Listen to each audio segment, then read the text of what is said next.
Servus and welcome to another episode of the Pro Hockey Pod, episode 26. Appreciate everyone who's been listening. Again, like I said last week, go give us a follow on Instagram. Also, these interviews are available on YouTube, Pro Hockey Pod on there if you guys want to watch them with video. This week, got another guy from Switzerland. And to be honest, he's from a small town in Canada that I'm actually pretty familiar with. I have a lot of family that's from where in that area, just a couple towns over, small towns over. So another small town guy. So normally with those guys comes their hard work, and he's a guy that's definitely been known for that, both on and off the ice. And I think that's a big reason why he's had the long career he's had and is still going. And welcome to the podcast this week, Cory Emmerton. Thanks for having me. Happy to be here. Yeah, I appreciate it. As I said, you're from a small town, so I believe you were born in St. Thomas, Ontario. I have a lot of family, basically all my family is from Elmer, Ontario. So just, Know 20 it minutes well. down the road, I believe. So grew up going to some St. Thomas Stars games there in the junior B area. But back to you. So is that where you first learned to play hockey there in St. Thomas in that Elgin Middlesex region? Yeah, I mean, my earliest memories are, it's kind of funny. I think the first time I remember really skating was actually like a work Christmas work party with my dad's work. Just the classic Christmas party, and they always did it at a rink in London, Ontario. And I just remember starting there, just excited about the present you would get after. But that was my, like, actually the one thing I remember first about hockey. There's a lot of blurry memories from young age, but those are actually some core memories that I have from getting started. And then, yeah, I grew up in St. Thomas and joined the early Timbits League back when they were the Timbits. I don't know if they're still going by that now, but we had I don't know, different names, but just kind of went from there. Young age, really into it. Obviously, had my family, parents were also really into it. So um, yeah, that was the start. I'm always curious too, like someone like yourself, you grew up around, like I mentioned, the St. Thomas Stars were a junior B team. You had the London Knights, which were not too far down the road as well. Like, was that part of your influence to the game, or maybe like your parents were taking you to things like that? Yeah, I mean the London Knights were the biggest part probably. I don't know exactly what age, but I remember my dad took me on Friday nights to the London Ice House uh, back when they were so bad. I think they won one year, 3 games. They set a record for the least amount of points, I think, ever in an OHL season. I don't think anybody will come close. And it's funny because the games, like, they didn't win. They didn't really have good players. They had like one, like Rico Fata, I remember watching, and he was the only guy that had any sort of skill really. The rest of the guys would just fight, and you would think that, well, you grew up watching them just fighting, that's going to be something you want to do. But I never had that sort of feeling watching. I was just happy to be there, loved the team, and I think the London Knights were the biggest reason, that I really got into the game.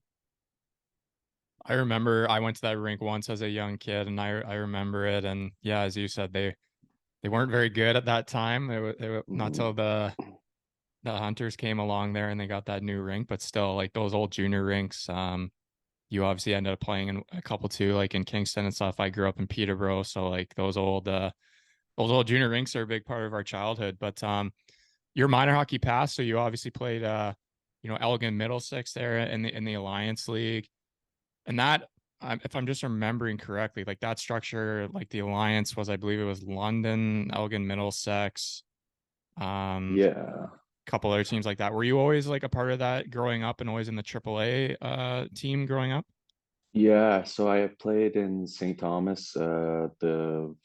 Yeah, I guess it's considered like single A until the age like 7 or 8. And I think the first year you could play AAA for Elgin Middlesex was, I believe, Adam. I don't know what age exactly, but I remember, yeah, my dad was took me right away to the tryouts, but the team was from St. Thomas, players from Elmer, Belmont, just surrounding everywhere around London, basically, because they had the London junior nights. And then the Elgin Middlesex was basically every player outside London in the vicinity could play for Elgin Middlesex. Um, so I joined them. That we weren't very good early on, so there was not really a wasn't too, I would say, not too hard to make the team, especially when you join it the first year. There wasn't really that many, I would say, players trying out because it's a big financial uh, burden for parents to play AAA. It's expensive. It's a lot of travel. So I think a lot of parents at that age are pretty satisfied with staying near home and not having to travel as much. So yeah, that was kind of the start. And the funny part is we were based out of the London Ice House, was like our home rink. So for me, it was cool just to be practicing there, playing there. As I had always grown up watching and was still going to games then, and so it was kind of like a crossing of the paths as a viewer, but also getting to be on the ice at the same time. That's a good introduction. And funny enough, you guys probably had more wins on that ice than the actual London team did back then. Yeah, definitely. But They were entertaining to watch, but not for winning, that's for sure. no, couple 5 minute majors, I would Huh. assume. Um, so with that, you end up, your draft year there. I thought this was kind of unique because back then it was still kind of when you were growing up playing, like there wasn't like as many rules in terms of like being able to play games in junior as well at that age. And your draft year, you end up having a really good year in Elgin Middlesex, and you also get some games in St. Thomas. So that must have been a cool experience for you, like, being, whatever it is, 15 years old, turning 16, and you're able to play some junior B games at a young age, both like during the season and in the playoffs.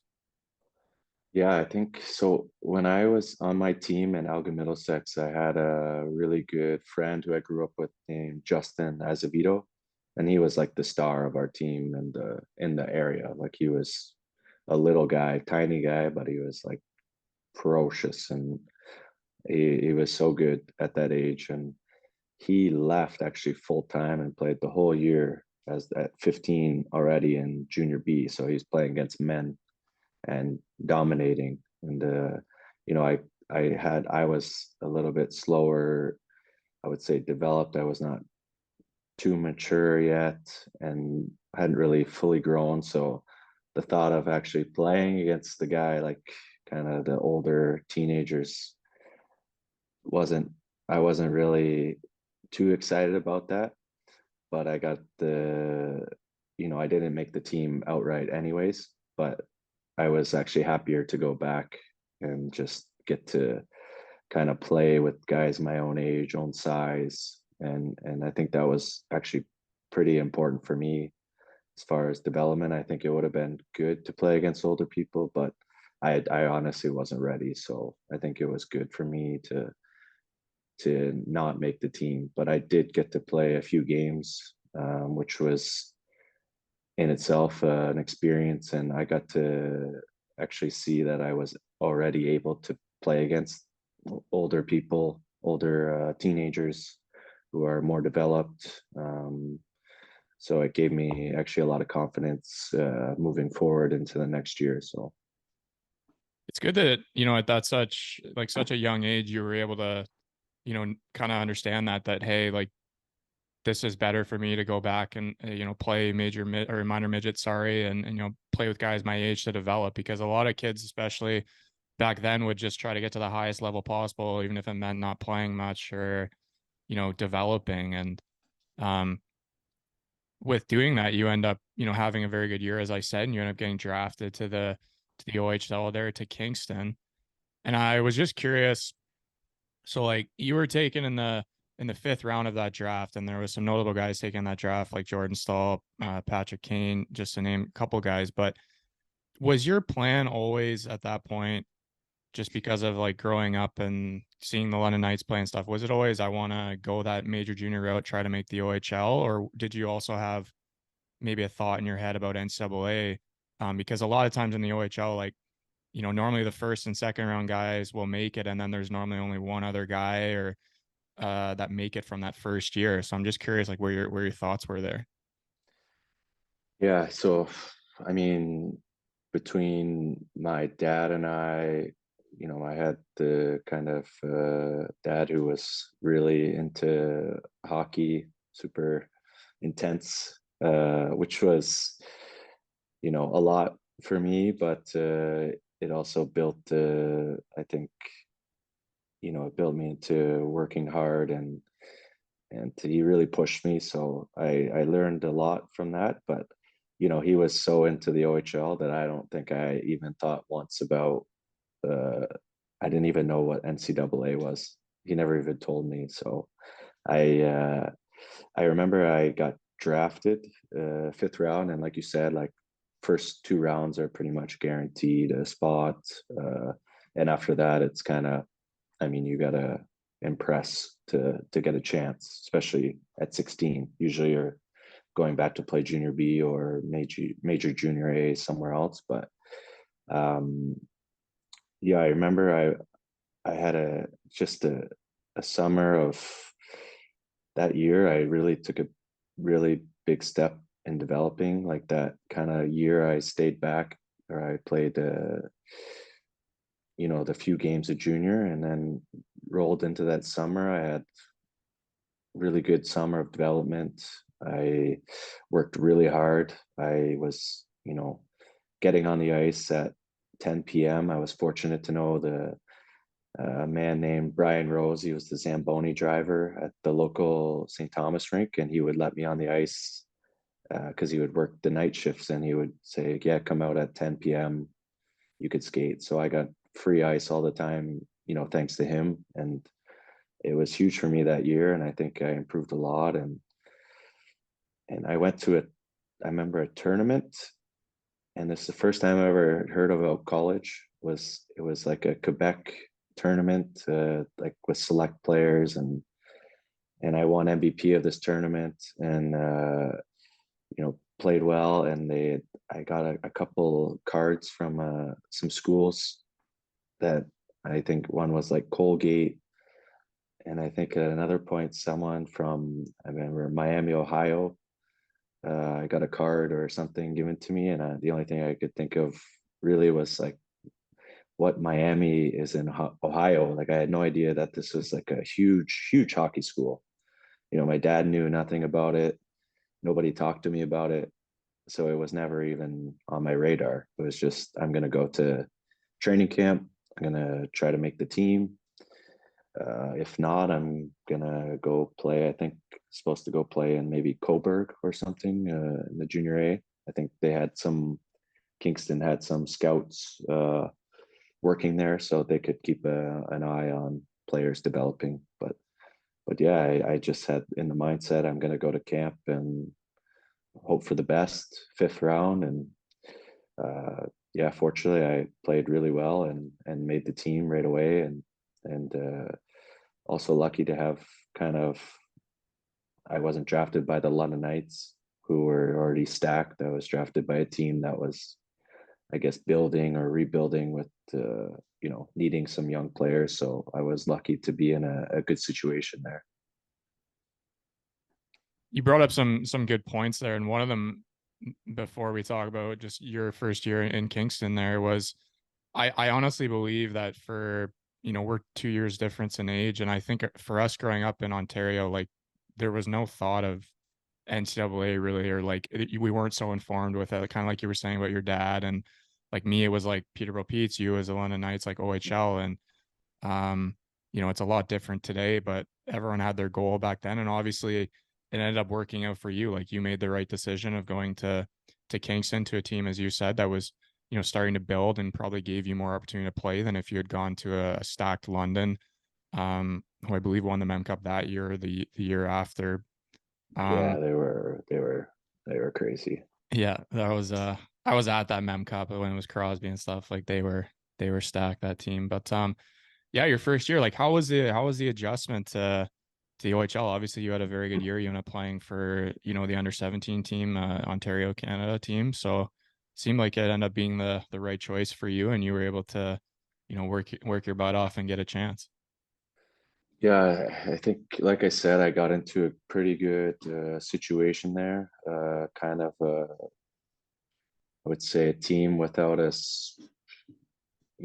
certain direction yet. They had coach was Jim Halton. We had Tony Cimorello and Jamie Pringle were the coaches. Younger coaches then. They were like really good to talk to and learn from, and they were hungry to grow and also get further in their coaching career. And they were tough. I mean, Jim Holland was really tough, but I think he was eager to have like young, hungry players, who I think understood the game well. I think that was probably the big thing for me is I think I had a general understanding of the game on both sides. I'm not gonna say I was perfect either way, but just the general knowledge and I guess smarts on the ice. So he played me a lot, like really young, and it was hard. Like there's some big guys out there. That was the lockout year, yeah. So everybody was back from guys who would play in the NHL, like Mike Richards, Jeff Carter were all back in the OHL when they would have been playing in the NHL already. So I had to be 16 years old and chase Jeff Carter around the ice, sometimes because we didn't have a very strong team. So I had responsibility that a lot of young guys didn't get. So I think it was not always easy, but it was, I mean, that year was huge for me, and just to have the growing pains, but also some success at the same time. It wasn't all bad. I had actually a pretty good season, and like you said, I made the under 17 team, so I got my first sort of taste of international hockey, and really a lot of things that from the fifth round I didn't really think I was going to be playing that season necessarily in the OHL to getting to play a lot and play internationally was things that are huge in your development, and I was fortunate to have those in that year. Yeah, and like you said, you were obviously you had some young coaches there, and that you obviously earned ice time with them in different situations. And I know personally, just you've always been known for being a guy that works really hard and also has a two-way game. So you're responsible in both ends of the ice. And that first year, I think obviously played a big part into that second year. Like you ended up taking a massive step, I would say, leading your team in scoring. Um, Anything different like from that summer, like the summer between year one and year two, or was it just more that you'd had that experience from the year before, gotten kind of your feet wet, so you knew like what you needed to do the next year to take even bigger role on? Yeah, I think a lot of it was confidence. I mean, once you get used to a environment, it helps a lot, especially when now they're looking at you. We had older guys, so when I came in, it was Anthony Stewart was the captain, and his brother was there on a tryout, who ended up becoming one of my really good friends, and he made the team. Another story, he was just there hoping for the best, worked hard, turned around, ended up being a first round pick, like was never drafted, nothing, but he just worked hard, was dedicated. And so Anthony Stewart was leaving, their leaders were leaving, and it was just left to basically the guys who've only been there for 1 year now to take a big step. Um, and we were left with basically being in charge of the team. So we were young, but we were looking to prove something. So our roles even grew even bigger. So I knew that I had basically to play everything. I think another big thing was there was the year of the rule changes. So my first year was all the hooks and interference and slashing, but that was the lockout and all the rules changed. So it became that year of more open, more skating, more freedom. So that was definitely more tailored to my style as a player. But I think that was also a big reason why there was a pretty big jump in, I think, a lot of guys' numbers then from the year before. But even so, like I've always said this to people who, go the major junior route is, just from how it's structured is that first year, if you can play at 16, is that get your feet wet kind of learning year. And then the second year is your NHL draft year. So like the guys who end up getting drafted are able to take that step. And then the guys who aren't able to take that step, it's not always sure that they will get drafted. And then the year after it's, well, then there's the age group behind's turn. So, it's never a guarantee. And someone like yourself was able to increase after that first year, make that jump. And evidently you end up you know, every kid's dream getting drafted to the NHL second round to Detroit. Like how was that experience for you? Like had you been talking to other teams, after the season, and did you think it was going to be Detroit, or how did it all play out? I'll be honest, like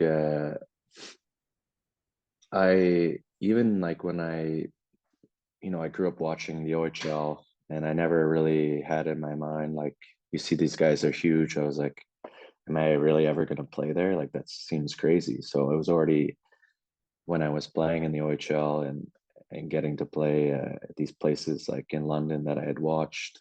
I already thought I had kind of reached a dream. So the NHL was not even like necessarily on my radar, especially after that first season. And then, agents start approaching you and saying, "Hey, listen, they got you rated this in North America," and I really didn't know like that it was going to be a possibility. And then as the year kind of came in, and all these people are you start sending you ratings and this and that, and I was kind of on the radar. I had played the under 18s in the summer with Canada. We won gold, but we had like Jonathan Tays, was on our team, and he's about to go top 3 picks, and I'm playing with them, and I just didn't feel like I was that level that he was. He was unbelievable at that age, and but yeah, I think just as the season went on, I started playing really well, scoring a lot, but just getting more attention. And then it sort of just started to sink in that there's a chance to get drafted, and then slowly your name is going up further and further. And I think at one point I was like projected to be in the first round before the draft. So you go from not really expecting it to be maybe you're going to go first round is pretty crazy. Like I said, it wasn't even on my radar the year before. Um, so I can't even say it was a dream of mine because I didn't even think it was possible. So it was cool. It's one of those things I'll never forget. Is those meetings were tough.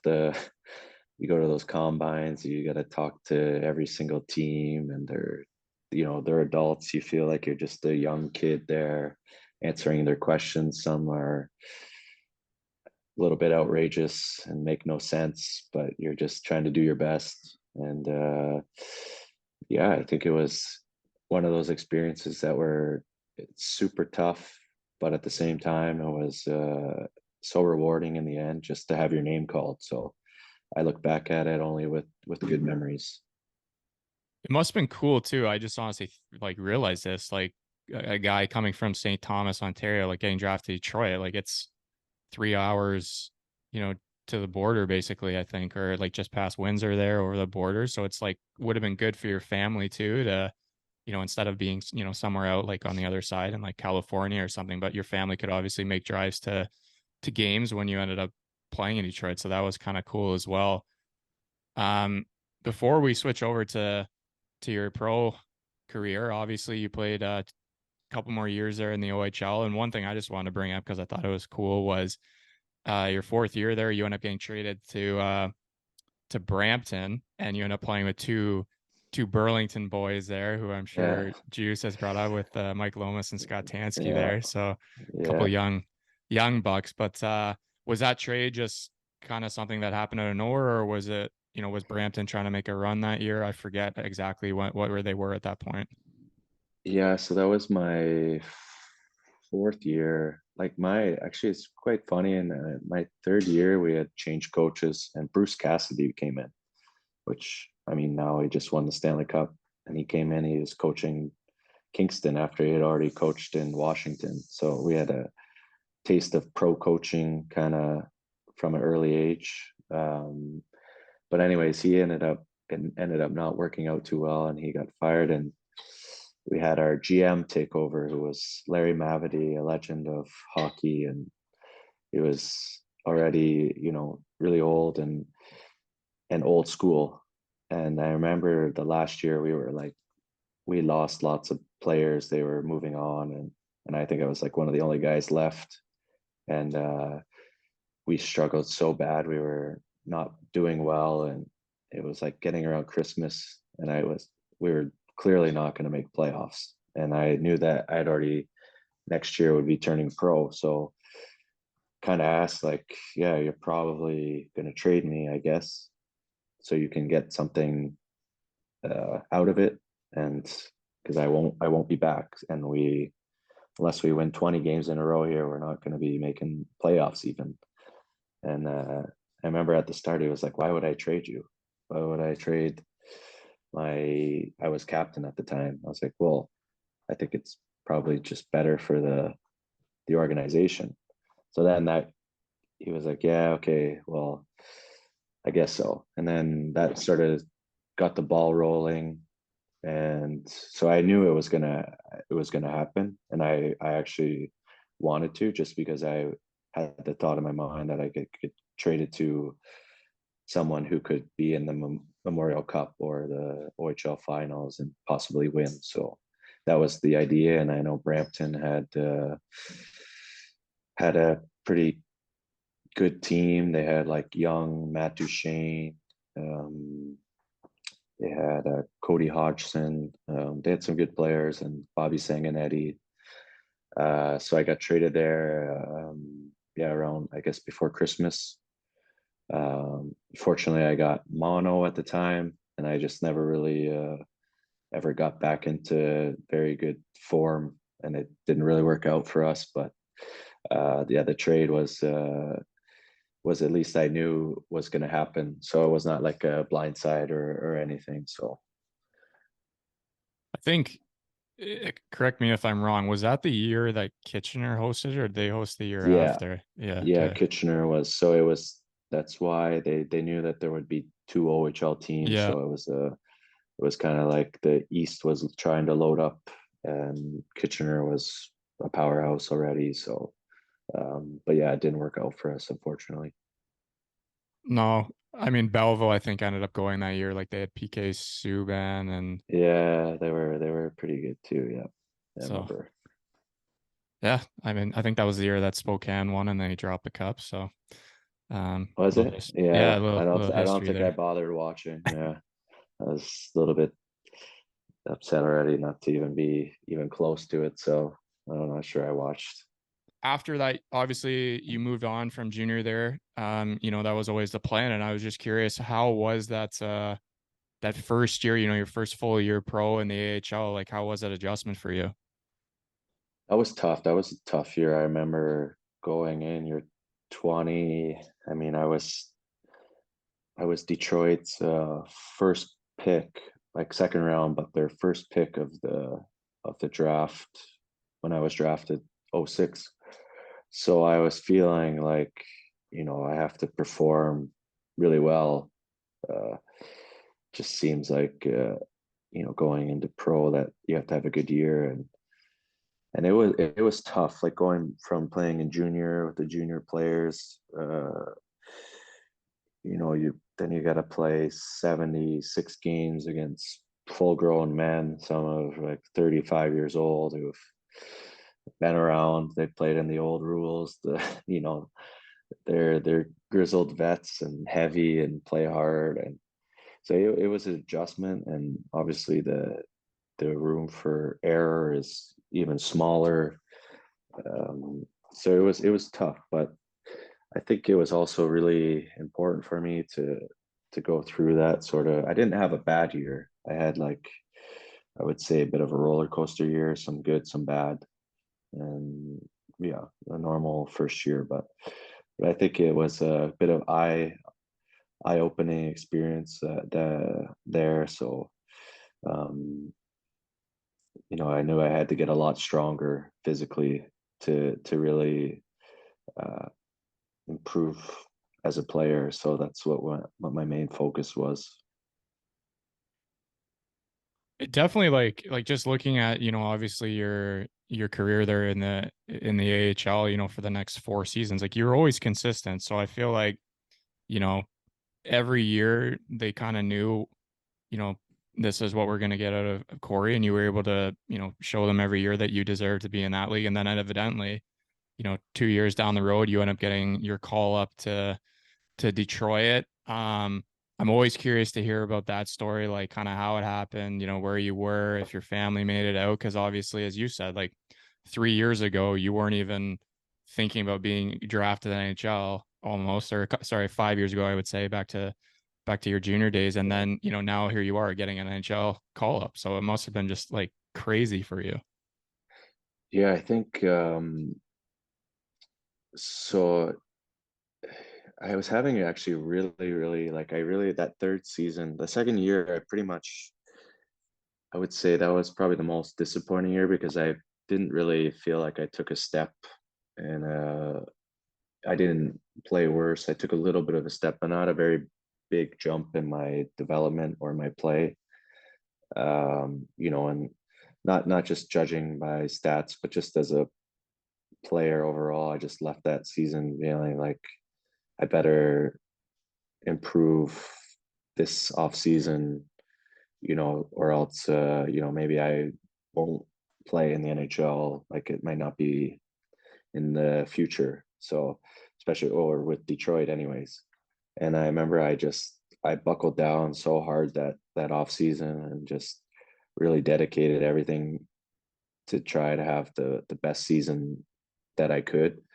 And I was playing really, really well. And then I think I ended up injuring my knee and being out for like 6 or 8 weeks. And it happened at like kind of the worst time when all the guys in Detroit started to get injured. So there was getting call ups, and you're watching your teammates who are right, good players, but they're getting called up, but you're injured. So that was tough. I felt like, oh, I might have missed my first chance to show them that I could play up.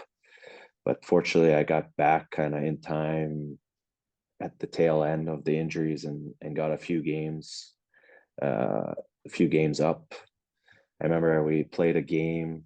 We played I think a home and home or two games against the Chicago Wolves or something in Grand Rapids, maybe home and home. I don't remember exactly, but we played the night before, and I got on the ice on the Saturday morning. We're supposed to skate, morning skate, then we have another game. So I'm in the middle of the morning skate and just going through, and finally, like a trainer runs out on the bench, like calls the coach over, and they had been trying to call him all morning, but he's been at the meeting on the ice, and they're like, "Yeah, someone's sick. Like, we need to get Cory. We want to call up Cory. Our game's at 2 o'clock." And it's like already, I don't even know what time, 10:30. I don't even know what time it is. So he's grabs me. He's like, "You got to go. You got to go play in a few hours." And I still got to drive 2.5 hours. So I'm like, "Oh, like I, I don't even have time to think. Like I gotta go home, grab a suit, I just get on the road. I get there, no lunch, just show up to the rink. Everybody's there. I think I'm like 30 minutes late from when you're supposed to be there. Uh, just jump right into the lineup. I think I scored on like my third shift or something. Like just a terrible goal, but it was just like crazy. my family, my dad, like they made it, they had enough time. Thankfully, they're only 2 hours away as well, 2.5 hours from my hometown. So the good part about being so close is that in a pinch they could be there, no problem. And yeah, it was crazy. I honestly didn't have any time to think about what just happened and score a goal. We lost. We played Chicago, but yeah, that was one for the memories, and I don't think it gets any easier after that. So I feel like that's almost like the best way to be called up, where you don't have like too much time to think about it, like overthink. Like you, as you said, you were just trying to get there on time, like hopefully to make warm-ups. And they're like, I remember the equipment manager is Paul Boyer's name. He's like, I was like, I didn't get lunch. He's like, whoa. He's like, and they were so good. I mean, Detroit's a world class organization. They're like, bring me whatever I needed and food. I'm eating in like the trainer's room, little snack. But yeah, it was cool. It was. I ended up playing like I think one more game, the next game, and then they got their guys back, so that was it. But for that was a little taste that I felt like, yeah, oh, I think I can do this. I think I can make my way. And I knew that I would have a big uh, big season the next year because that was when I was no longer waiver exempt. So it was kind of a make or break situation of either I got to make the team or I don't know if it's going to be, yeah, something that's going to work out. clearly you made an impression, like even in just those two games, because as you said, the next year you end up making Detroit, playing the full season year. Then the lockout season comes where it was just the 48 game thing, I believe. And so for the next 2 years, 2.5 years, you're getting tons of NHL games. And just to name a few guys that you were able to play with. I mean, the legends, the names say it all, but obviously the Zetterbergs, the Datsyuks, the Lidstroms, the Cronwalls, Holmstrom, Jimmy Howard, and net. I threw in ex Peterborough Pete Joey McDonald because he was there for a little bit. But I mean, those must have been great guys. Obviously, Mike Babcock was there as well. Those must have been just great guys to, during that time, go to the rink every day with, obviously see how they work both on and off the ice. And, obviously guys you can ask questions to. Like it just seems like a good way for a guy like yourself to kind of have the first couple of years in the NHL with. Yeah, I think, yeah, if you go into an organization with players like that, I mean, you're the start, you're awestruck uh, when you watch them play, because growing up 2 hours away, my dad was a massive Red Wings fan. I was a Maple Leafs fan, but I think it was probably just to not be the same fan as him. But he was a Red Wings fan, so I grew up watching those guys because he was always watching them, and now you're on the same ice as them, and I mean they're even better live. Like these guys just can, they're just pros in every way imaginable. Just the way they play the game too. Like they played that two-way style, like not a lot of players did, then, and now it's becoming more popular. But I think they were really set a good example for any centerman because I remember it was Datsuk, Zetterberg, Filppula were like the first three centers, and they all played basically the same way of just all over the ice. So it was always something that I could learn from every day just watching them. So I think as hard as the NHL was and being a rookie and having to practice against those guys every day, it improves you as a player so much. And mentally you have to be ready every day or else you're going to get embarrassed. So it was good. I mean, you develop pretty quickly that way, and it's either sink or swim at that point. So you end up playing 139 games in the NHL there, and I'm just curious, and this is just more for the listeners out there, like the young guys coming up through the system, or just wherever they are in their careers. That last year there in Detroit and Grand Rapids, like you had obviously been, for full two seasons the years before in Detroit, and then you end up getting sent down to Grand Rapids, and you're not a full-time stay guy in the NHL. Like, how was that mentally for you? Like, because it's obviously not easy. Like, as I just said, you had been there for 2 years, and for whatever reason, you're, you know, end up going down to the AHL, and obviously who doesn't want to be in the NHL? But I'm just curious, like how was that for you, like daily and mentally? Like, how were you able just to keep, grinding away?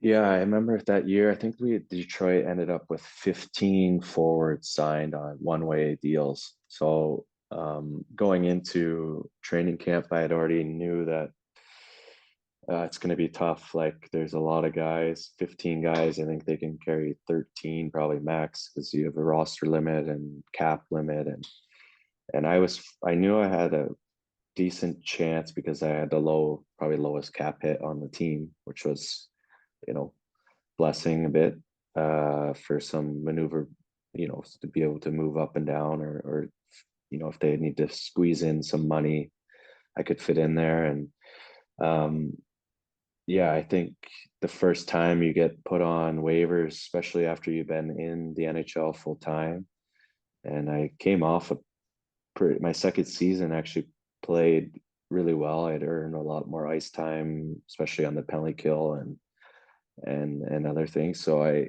was feeling pretty good. But yeah, the first time you get put on waivers, it's kind of like a punch in the face. You half expect it, but you're just hoping, it's not going to happen. And then you're, hoping maybe somebody will take a chance on you. They've seen you, they might have room for you, but all the teams at that time of the year are clearing their roster space because they're all in the same boat of the start of the season. So the chances of getting picked up are pretty low early in the year.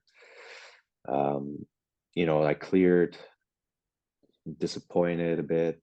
Was hoping maybe for a change of scenery, just for opportunity to build something somewhere else. But at the same time, I ended up staying up. Like they cleared, but I ended up staying up and playing the first bit before I think an injury came back, so they had to clear some roster space, which meant I went down, and I was disappointed to say the least because once you get used to, you think that's where you should be or that's where you want to be. It's tough, but I remember when I got down and I was playing in my first game back in Grand Rapids. With Jeff Blashill was the coach.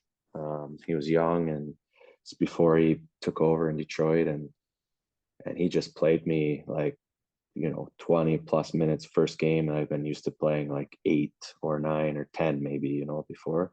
So I was dying on the bench, like, oh, I don't remember this.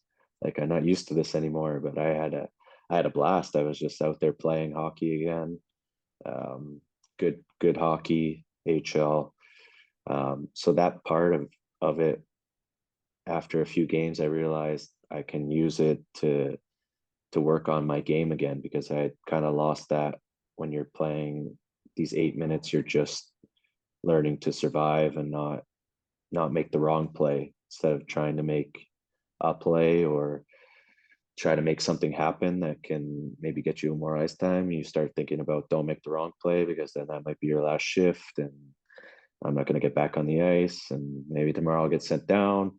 So you get in this wrong mindset of, worried about the wrong things. And so I was able to just worry about playing hockey again, um, using skill again, and making plays. And it actually, I remember throughout the year, it was tough every time, driving back and forth. I think I got called up, sent down 10 times maybe, and I played like 18 games. So it was like every other day.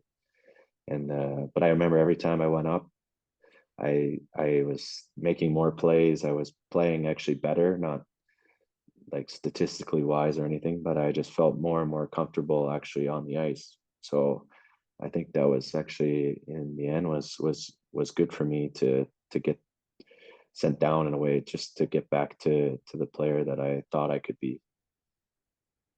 You raised such a good point. Like, it's so true. Like, I've talked to other people who were kind of like cusp guys at points in their careers, and they said the same thing. When you go up to the NHL, you're just trying to not make a mistake. So you're not always playing like yourself, as you said. And, I'm happy that you ended up, when you went down, you ended up being able to get back to the player that you felt you were and that you wanted to be. And obviously that's transpired over or transferred, sorry, over to the Europe game. Um, just for time here and for story's sake, Yeah. I know you went to the KHL first in Sochi, and we were gonna talk a little bit about that, but I think it's probably more important just to talk about Switzerland because that's obviously been such a big impact on your life, both for yourself and your family as well. So first in Switzerland, you end up going to Ambry there. And for those who don't know, like Ambry has a very big history in a very small town, and they have one of the most historic songs that the fans sing, I believe, at the end of the game or before the game. Like, how was your experience in Ambry? Because it's literally just a town, like I think in between the Yeah. mountains, is it not? Like it's just like Yeah, yeah. And they got a new arena now, but they had this the old rink was called the Velasha, and it was yeah. like open on the end. So I mean, we're talking winter time, like minus 20 inside that place. Like it was crazy. Like your stick was frozen. But I mean, for practices it was terrible because it's so cold and you can't feel your hands. And but then when the games would start, like the crowd got in there, there's fires everywhere inside, like people smoking, and they're so loud, so into it, so passionate. Like the game experience in that arena, in that town was special, like especially the derby they play Lugano. It's like so much hatred towards each other, and just like a lot of fun. But I mean, it was the whole experience for me was just to come to Switzerland. And I didn't really, I mean, I knew a little bit about Switzerland hockey because I had gone with one summer. I had went with Joe Thornton. Actually, he's from the same hometown in St. Thomas, and we had the same trainer back in the day. So then he would always leave in August, and I one summer I gave my trainer a hard time. Like August is the most important month in your leave. Like, but that's not really fair. Like I gotta make the NHL like next year. So like actually Thornton invited me to come with him and his trainer to Davos, where he would do training through August and skate with the Davos. So I got a few weeks experience of Swiss ice hockey and being in the mountains in Davos. And so I knew a little bit about it, and I knew that's something that I wanted to try to do or try to play in if North America wasn't working out, which in my view I didn't think it was for me. So I decided to move on to Europe. Um, but yeah, Umbria was a passionate place. They let you know whether you were doing good or bad a lot. So it was an experience. Like I said, I know they got a new rink there. It's beautiful, but the fan base is it's still the same noise and passion they show. So it's a special hockey mecca of just absolutely nothing there. And then there's an ice rink, and then that's where everything revolves around, is just this ice rink, once or twice a week. It always amazes me, those stories. It seems to happen in Europe a lot, all these places with nothing, and then there's just a major sports organization, whether it's hockey or football or something. But and then after Ambry, the next place you end up going in Switzerland was Lausanne, and that's where you still obviously live there. You're commuting back and forth between Sarah and there, and your family's there. And for anyone who's never been to Lausanne, it is literally a postcard where you guys live. Yeah. Obviously got the chance to visit Juice there.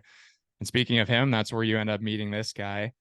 Yeah. And Yeah. basically, I will just say for the record, end up adopting him as Yeah.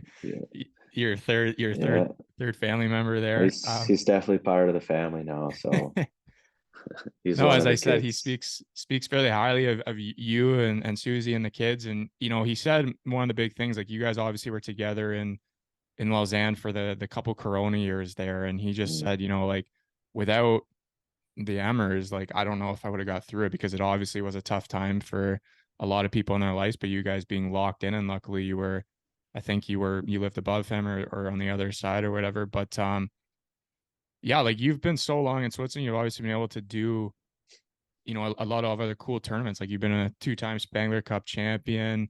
You've represented Team Canada. Like how are those experiences for you? Like, being able to, do that Spangler tournament, which has so much history, and then also, playing for Team Canada. Like, anytime you get to wear the sweater, I think is obviously a great responsibility. Yeah, I think that I remember the first thing when I got to Albury, I knew like I was like, oh yeah, the Spangler Cup. I remember as a kid them showing Spangler Cup. Usually I would tune in to watch the World Juniors, but sometimes the Spangler Cup would be on super early or whatever, so you'd catch some. And I just knew in my mind that now I'm away from home. My family really doesn't have family friends don't have any way of watching me play because the Swiss sort of their television. It's tough to find games. I don't know if it's changed now where you can watch live back in North America, but it was not really possible when I first got there. So I knew this tournament is TSN. It's huge for family and friends just to be able to watch me possibly play live again. So that was one of the coolest things. My wife had literally just given birth to our daughter 2 days before, and she was like, yeah, okay, we're go. Like I told them like it's gonna be cutting it close, but so we just jumped in the car, drove, and it was we have these pictures, these memories where our daughter is tiny. So and just having the jersey on, no matter what tournament it is, where it is, when you wear a Canada jersey, it's cool to be with all the guys, be around the guys with the same common goals or similar sort of stories and how they end up there and yeah, and just winning. Winning is always the goal in Hockey Canada, and I was fortunate to win a few times, and but I think every experience I've had there has been amazing for my family. It's just Davos and Christmas time is, I think any hockey fan who has a chance should definitely try to get to Davos at Christmas time to experience the Spangler Cup, the oldest invitational tournament. So, um, yeah, I would go back. And I said anytime they call, I'll never say no. So, Yeah, I mean, my dad's always that's on his bucket list. He wants to go one year, and I've told him, yeah, like now that I live over here, like obviously we'll find a way because, as you said, it's a great tournament. I've watched it for all the years over here, and like you said, back home, if you're watching World Juniors, and sometimes on the other TSN channel, it would be the Spangler. So mm, lots of memories of that tournament there, and I think for yourself, like everywhere you've been, I think we've talked about before, like you've always been known for that two-way game, always doing the little things right. And, sometimes they maybe aren't always like fully noticed, but I think that plays a big part into why you've been, able to be successful, on all these different teams, different leagues, play for Team Canada, Spangler champion is because, when building championship teams, it's obviously, like building a puzzle, like not every piece is the same. And I think that's a big testament to you and, how you've been building yourself up since you were probably 10 years old or 5 years old when you first learned to skate or whatever, is just always doing everything the right way. And, you know, you're able to still continue this dream now. And obviously for your family too, it's incredible, right? Like you guys, as I said, living in Lausanne, it's a very nice place to live. You're right there on the water. Both your kids, I believe, are learning French in school or can speak French. You're trying to learn yourself. So you and your family have just basically taken all the positives that you can have in this kind of lifestyle over in Europe and just, adapted and just, yeah, we're gonna enjoy it. And, Switzerland could be your home for the future, I would assume. It sounds like one day you guys will end up staying there. Is that the plan? You want to stay there even when you're done playing hockey? yeah, I mean, to be honest, like I've been pretty fortunate with my career, even though I've gone overseas, I've managed to not bounce around too much. Um, I mean, that's not the case for everyone. Even really good hockey players who do well every season for some reason they have to move on, to different places, so they never really get that feeling of a home. And fortunately, like I got to stay in Lausanne, play in Lausanne for 5 years. Through the COVID years, we had basically you're locked in your place, so you just the stories with Juice, we would just like we kept each other sane because that was tough for everybody, just not being able to do anything. So um, the memories that we've built here and specifically in the Lausanne region is it's become home for us, and we hope to make it that forever. Like I said, I was fortunate to be able to play this long in one place because it's not the easiest thing to do, especially in Europe. It can be challenging to be in one place for that long, and we're far from family, but feel like we've built kind of something special here, and hopefully we can continue on that path and but also continue to play good hockey and stay involved. No, as I said before, I think it's great that yourself and your family, obviously, Susie's along for the ride, your kids are along for the ride, and that they're enjoying it too. They're embracing it, adapting to life in Switzerland. So that's always good because it's not always easy for other players and families. There's obviously differences from North America. But I wanted to ask you, like, how long do you plan on playing for? Like, is it something you've thought about, or you're just taking year by year? And then I had a question about what you're going to do after hockey. I've heard you've started a crew, the CCC, um, a big Yeah. cycling crew here. Juris told me Oh to ask no, you about that. you got some dirt on me, eh? From Juice. Wow. It's too bad I didn't get on before him. Um sorry, playing, how long playing? Yeah, I think personally I've had a few rough years of injuries. Countless, I think like honestly like 6 or 7 surgeries through a period of a few seasons, but I've been luckily like pretty healthy the last year or two. So I think, that's for me going to be the biggest concern is staying healthy enough to be able to keep enjoying playing, because I think anyone who's played and knows what it's like coming back from injuries and surgeries is, I mean, it's tough mentally, physically, on you and your family, because it's just like you're not able to do what you're supposed to do, and you don't feel like yourself for months. Even when you're back, it can take months to feel normal again. So I think for me personally, it's just going to be year by year. I would love to play for 5 more years, but I mean, yeah, really, it's going to be, am I healthy enough to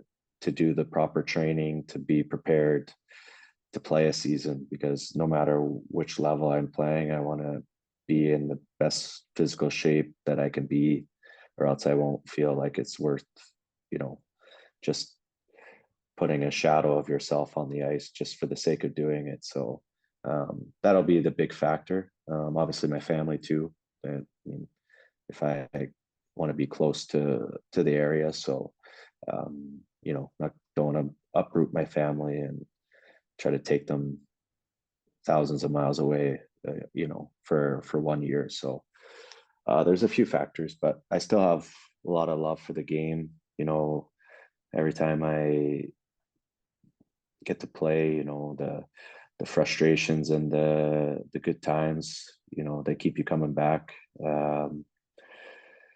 So yeah, we'll hope for the longest as possible, but it's going to be kind of at that age where it's going to be year by year. And as far as the CCC, that's our. I live in a town called Kui. I mean, when you visited Juice, we were in Kui, and picked up cycling during actually COVID because I had a hip surgery and I was in recovery, and I couldn't do anything like gyms and stuff. So I just picked up a bike and I started cycling. And the area we are is there's no better place I feel to ride a bike, and slowly been gaining new members into my crew. They had the goalie Toby Stefan. He was the latest member. Josh has been a few times, but he moved to Geneva now. I'm gonna have to get him back out for a ride to get him officially a member. But we're looking for new members all the time. I heard there was some uniforms made as well. So There's one official ride and a uniform is provided. That's true. Yeah, we all got to be look the part, the real part. Plus, the Tour de France came through, so it just gave me the idea. Like, would be fun to do something like that. So oh, that's awesome. Like it's again embracing kind of the culture there. And you said there's no better place to cycle through than in Lausanne there through the hills and stuff. And it's just a unique town, I would say, yeah, city. But no, that's cool that you've been doing that. I know you got to get going here. You got to go get your kids from school. So yeah. the last one I'll leave you with here. Um, is there one piece of advice or maybe multiple pieces of advice you would give your younger self? So if you were talking to Corey Emmerton back when he was 15, 16 years old, or any young listeners out there, if there's any piece of advice you'd give them.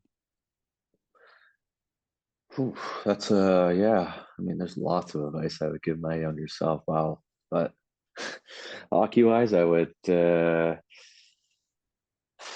to think of like when was the hardest time. Like if I could go back to I would do it in two parts. I would say at a young age, I had, I was dedicated, but I think I lacked a bit of direction in a way when I was maybe at that age, 14, 15, 16. And I would never really ask for a lot of help, like whether it was talking to someone about your mental state, even at that age, 14, 15. I mean, those are tough ages for boys. Like it's a lot of growing up, a lot of changes, uh, people changing at different parts. But I was never really myself very open. I was very pretty closed person, like kept feelings inside. So I would say I would have liked to tell myself to really seek, uh, whether it's a friend or a family member or really help to just talk about your problems in sports, hockey, sports, the difficulties, the pressures, um, whatever it is. I think I wish I would have maybe looked for some support in that way, because it's a lot at that age. And I think it's nowadays from these, I think the pressure is starting even earlier on kids for hockey and sports. It seems like they're starting professionally at age like 9, 8. They're already like going like crazy in USA and Canada. So I think it's important to have an outlet to a friend who you could talk to, anyone, anything really, just to ease it in any way possible.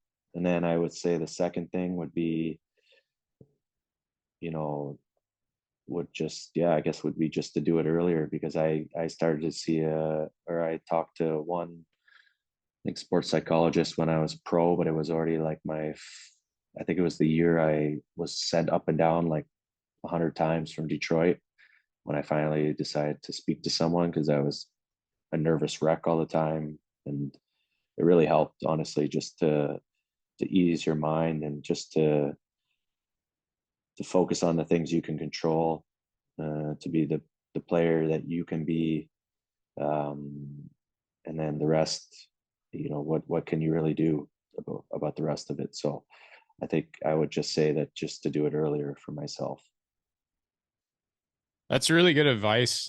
Most people, when I have them on and I ask them that, it's always something like, make sure you work hard, do this, this, and this. But this is like even more important because it goes beyond just hockey. And I think a lot of kids our age, as you said, it's the pressure is becoming at earlier ages now. And, sometimes they're too scared to talk to people because they think it makes them maybe look weak or, you know, Yeah, shows a weakness in a sense where that's not true. And the mental part of the game is such a huge aspect. And if you could work with someone like a sports psychologist, people that specialize in this, it's great. And will help you in the long run. So I definitely think that's some good advice for the younger Yeah. generation and younger Cory Emmerton. Yeah, I never had the issue of working hard. I just think I didn't always have the right direction myself. Like sometimes you're working hard for, what are you really working towards? You don't need to stymie yourself early, but I think just having some support always helps you, focus your energy in the proper direction. So, I mean, I'm fortunate now to have my family that keeps me level-headed, focused. But when you're a young teenager, like, so like you go off and then you start drinking 6 beers instead of, the pressure is hard. So you need some outlet to just take it off your mind. Whether it's playing another sport, I don't think you should dedicate all your life, all your time to hockey, to one sport. Play another sport you just truly enjoy for fun. So just anything that's gonna ease the pressure. Yeah, give the brain a break. Me, it was always baseball. I love watching baseball. I Yeah, love playing it. So yeah, um, no, definitely good advice. I know you got to run and get your kids now, so just want to thank yeah. you for taking the They can time. wait for me They can wait. No, in the rain. it's cool, man. Like just what you and your family have done, as I said, like you've just embraced the culture there in Switzerland and just the lifestyle, and you yourself learning the language, your kids obviously learning in school. Not sure if Susie's learning it or not, but still, like I think it makes it more enjoyable when you live abroad, is if you can try to embrace the culture and try to relate to it, whether it's the language or how they do things. Because myself, I live in Germany. I was able to learn the language, and it makes it so much easier now to engage with people and just Mhm.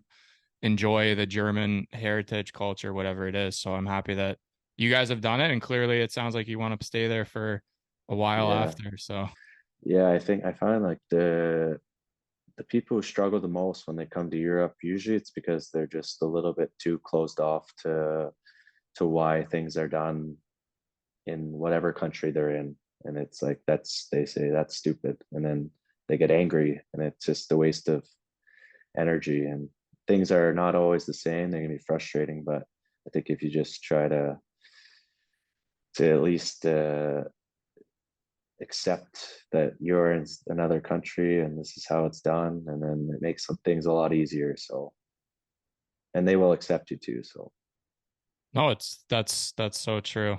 Um, we obviously are growing up a certain way in North America, and it's not the same in Europe, and that doesn't mean no, it's right or wrong. So no, no, it's got good and bad in both places, but that's everywhere. So, the only thing I miss over here is a nice little Tim Hortons. I'm not gonna lie. yeah, there's a lot of things that are definitely hours of grocery stores, and just like convenience is a big thing. That's, I would say, in Switzerland, is things are not convenient, but that's the way of life. It's how they do it. So I'm used to it now. But yeah, I do miss just having access to whatever when you need it anytime, basically. So Being able to go to a grocery store on Sundays. What a thought. yeah, man, crazy, crazy. But no, man, appreciate you Yeah, taking the thank you for time having here. me. It's cool. It's cool. Yeah, Down trip down memory lane. I haven't really done that, so it was fun. It was cool. Thank yeah, you. it's a little bit therapeutic, I think. It's cool to look back, Yeah, and obviously you've had a great career and you're still going, obviously playing this year in Sierra. I hope you guys can get promoted, hopefully. yeah, that's the goal. I don't know. Next few years, we'll see. But yeah, it's a nice place too. Honestly, it's in Switzerland in general. There's not a lot of bad places. So No, that's very true. I think Josh's dad coached there, so he always said it was a yeah, great place to yeah, live. yeah. That was funny. Mark, what a Uh, guy. What a guy. Absolute beauty. But yeah, I'll let you go grab your kids again. Thanks a lot. I appreciate you Thank taking the you. time. Take care. And for Bye. those listening, until next week, cheers and ciao.